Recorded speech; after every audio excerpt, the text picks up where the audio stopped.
Bonjour à tous et vraiment ravie de vous retrouver pour cette première vidéo de l'année 2021. J'avais envie pour ce début d'année de vous partager ce qui s'est passé pour moi en fin d'année et surtout comment le yoga m'a vraiment aidé à traverser les épreuves que j'ai eu à traverser en fin d'année, c'est-à-dire le départ de mon papa et le Covid pour toute la famille en résumé. Donc mon papa a été brutalement malade fin novembre et d'une maladie qui a été foudroyante. Et le yoga m'a vraiment aidée. Je dirais il y a 3 vertus dans cette période. Je dirais la vertu numéro 1, ça a été de ne pas lutter contre ce qui était là. Ce qui est là est là. Et toute l'énergie que je vais utiliser pour lutter contre, ou en tout cas pour me dire mais non mais j'ai pas envie que mon papa y parte, j'ai pas envie d'avoir le Covid, j'ai pas envie de passer Noël toute seule, et bien toute cette énergie là elle est perdue en fait. Et je pense que d'avoir cette philosophie de vie, de prise finalement d'un peu de prise de hauteur et de lâcher, de se détacher finalement, de lâcher prise, on dit, on utilise beaucoup ce mot-là, sur la situation, ça m'a beaucoup aidé et à prendre les choses telles qu'elles sont. Et chaque jour, l'un après l'autre, avec son lot d'émotions et ce que la vie m'offrait. La deuxième vertu du yoga, c'est ma vision de la vie et ma vision de la mort. Quand mon papa était malade, évidemment, c'est la première fois que je perdais un être aussi proche. Et moi, ma vision des choses, notamment depuis que je suis beaucoup dans cet univers du yoga, c'est que la mort n'est pas une fin. Pour moi, on est une âme, et on fait un passage sur Terre, on s'incarne, on choisit de s'incarner. Et puis après, la vie ne s'arrête pas le jour où on quitte son corps, et potentiellement, peut-être qu'on revient sous un autre corps, une autre forme, je ne sais pas. Tout ça, ce sont mes croyances, j'en suis bien consciente, mais ça m'aide beaucoup parce que du coup, pour moi, à nouveau, la mort, c'est pas la fin, c'est pas la fin de mon papa. Mon papa, il est de toute façon, il est dans mon cœur, il est dans mon sang, il est dans celui de mes enfants, et c'est pas une fin. Et ça, j'avais à cœur de le partager avec mon père parce qu'il avait très très peur de la mort et il ne voulait pas du tout en parler. Et moi, je ressentais le besoin de lui en parler.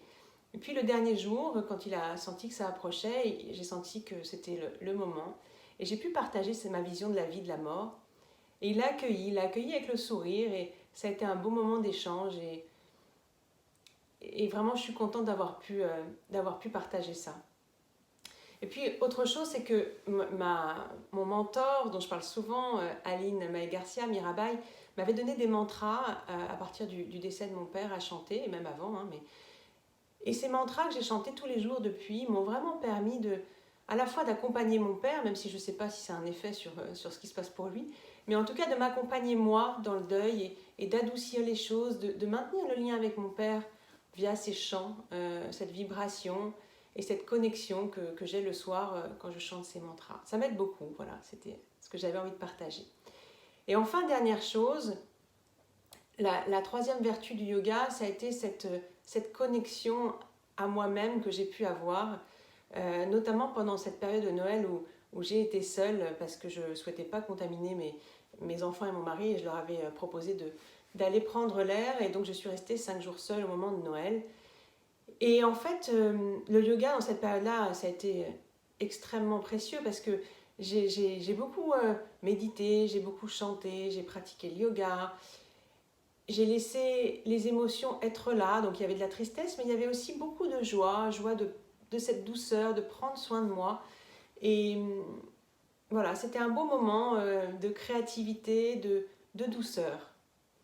Voilà, c'était ces 3 vertus du yoga. Donc, si je les résume, c'est ce qui est là, cette forme de détachement. En tout cas, on ne lutte pas contre, on accueille ce qui est là. Ça, c'est vraiment important dans la façon dont je vis ma vie. Le deuxième, c'est la vision de la mort et donc la vision de la vie qui m'a beaucoup aidée.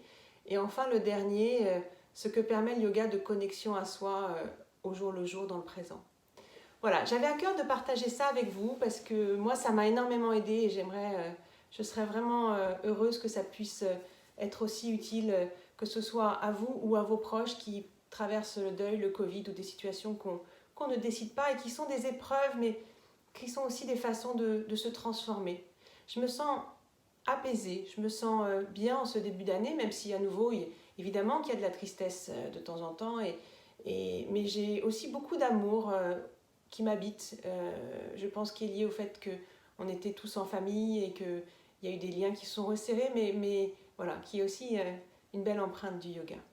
Voilà pour cette vidéo et je vous dis à très bientôt pour d'autres partages ou d'autres occasions. À bientôt, bonne journée. Ciao, ciao.